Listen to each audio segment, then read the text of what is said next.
Salut à tous. Je suis Anne-Marie Legrand et vous êtes sur une chaîne dédiée à l'orientation professionnelle et au choix de carrière. Si ce sujet vous intéresse, abonnez-vous.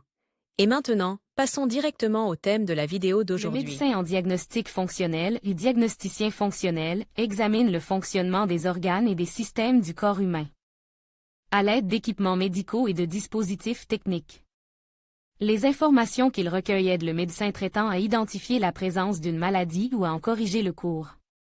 Par ailleurs, le Centre d'orientation professionnelle ProfGuide a récemment mis au point un test d'orientation professionnelle précis, qui vous indiquera les professions qui vous conviennent et donnera une conclusion sur votre type de personnalité et votre intelligence. Brève description. Le diagnosticien fonctionnel ne traite pas les patients et ne pose pas de diagnostic définitif, mais effectue seulement un certain nombre de tests physiologiques pour le clarifier. Les médecins généralistes et les surspécialistes le consultent lorsqu'ils ont besoin d'obtenir une confirmation ou une infirmation instrumentale du diagnostic.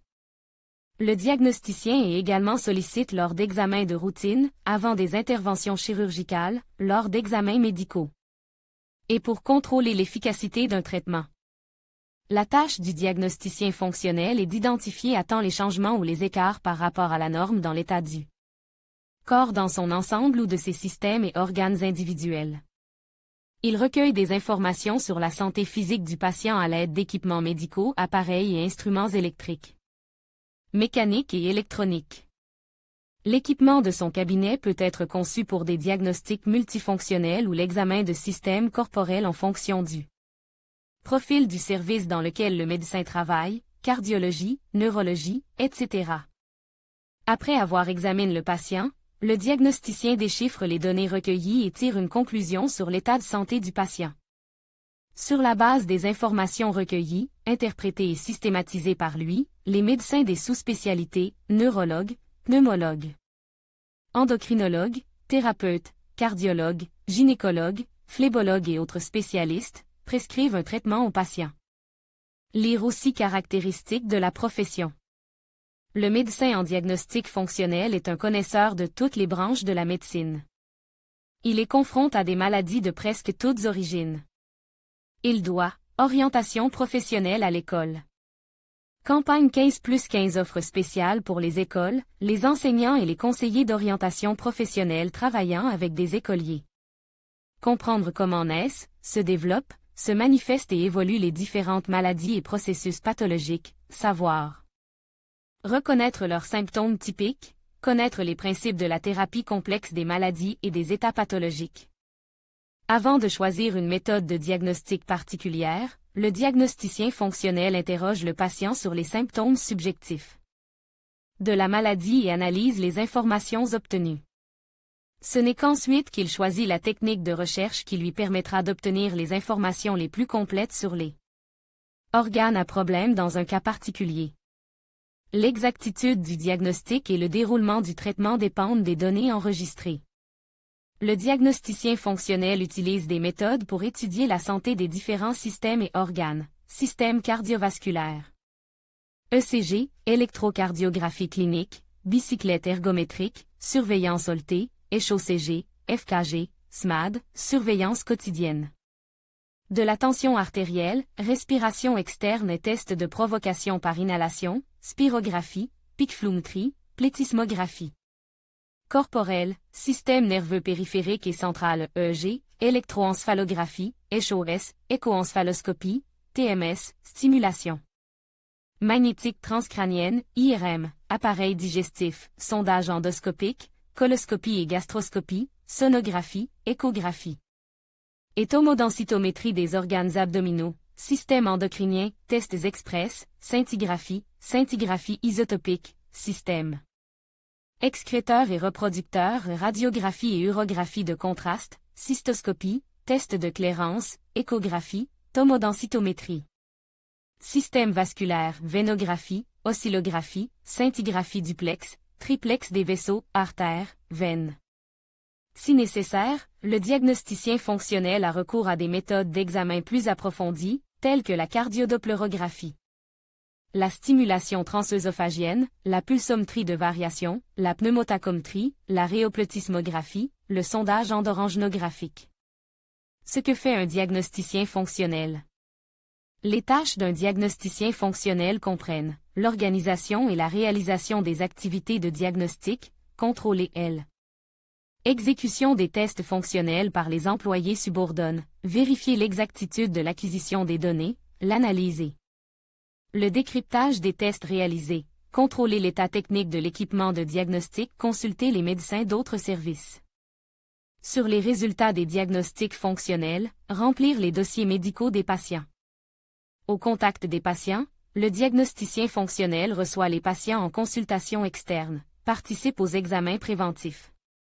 Des patients à risque afin de détecter d'éventuelles maladies à un stade précoce, effectue des tests de diagnostic pour aider à trouver les tactiques de traitement optimales, effectue des examens pré- et post-opératoires, effectue des tests diagnostiques pour analyser l'efficacité de la thérapie prescrite, prépare et émet des avis consultatifs. Le diagnosticien fonctionnel travaille en étroite collaboration avec les médecins traitants qui ont envoyé le patient à l'examen. Avantages et inconvénients de la profession. Le diagnosticien fonctionnel ne travaille pas par roulement dans les services hospitaliers. Les méthodes de diagnostic fonctionnel sont applicables dans de nombreux domaines de la médecine, c'est pourquoi la profession est très demandée. Revenu moyen stable. Certaines méthodes de recherche impliquent une exposition à différents types de radiation. Il peut arriver que vous deviez travailler avec des équipements obsolètes. Des qualités personnelles importantes. Le médecin en diagnostic fonctionnel travaille en étroite collaboration avec ses autres collègues, ainsi qu'avec les patients, qui doivent parfois rapporter des choses désagréables. Il doit être attentif, communicatif, positif, poli, amical. Il doit parfois soutenir le patient, par exemple, avant une opération difficile ou, au contraire, faire preuve de sévérité, par exemple, lorsqu'il travaille au sein de la commission d'aptitude ou d'inéligibilité professionnelle. La formation de diagnostiqueur fonctionnel. Comme tout médecin, le diagnostiqueur fonctionnel doit être diplôme de la faculté de médecine. Les études durent 6 ans. Pour les études supérieures, l'une des orientations conviendra, pédiatrie, affaires médicales, biophysique médicale, cybernétique médicale. Une fois le diplôme obtenu, il est nécessaire d'étudier pendant 2 années supplémentaires en internat dans la direction diagnostic fonctionnel. Les spécialistes qui ont effectué leur résidence, stage, dans d'autres domaines peuvent suivre une reconversion professionnelle dans la spécialité diagnostic fonctionnel, dans le cadre de cours d'une durée de 3 mois. Cette possibilité d'obtenir une nouvelle profession permet un format de formation à temps partiel. Pour être autorisé à travailler, tous les travailleurs médicaux doivent être accrédités, les médecins débutants et les travailleurs médicaux primaires, les diplômés de l'internat spécialisé primaire, les médecins expérimentés et le personnel infirmier périodique. L'une des conditions préalables à l'accréditation est la participation à des cours. Le test gratuit de ProfGuide vous aidera à choisir le bon programme. Meilleures universités avec résidence en diagnostic fonctionnel. Université Sechnov. Université médicale d'État de Russie Pavlov. Pirogov Institut national russe de recherche en sciences médicales. Rudn, Institut médical. NWGM. NIU Belgeu, Belgorod. CubeGMU, Krasnodar. ASMU, Barnaul. NSMU, Novosibirsk. Monsieur K, Amosov SVFU, Yakoutsk. DVMU, Khabarovsk. CHGMA, Chita. SSMU, Arkhangelsk.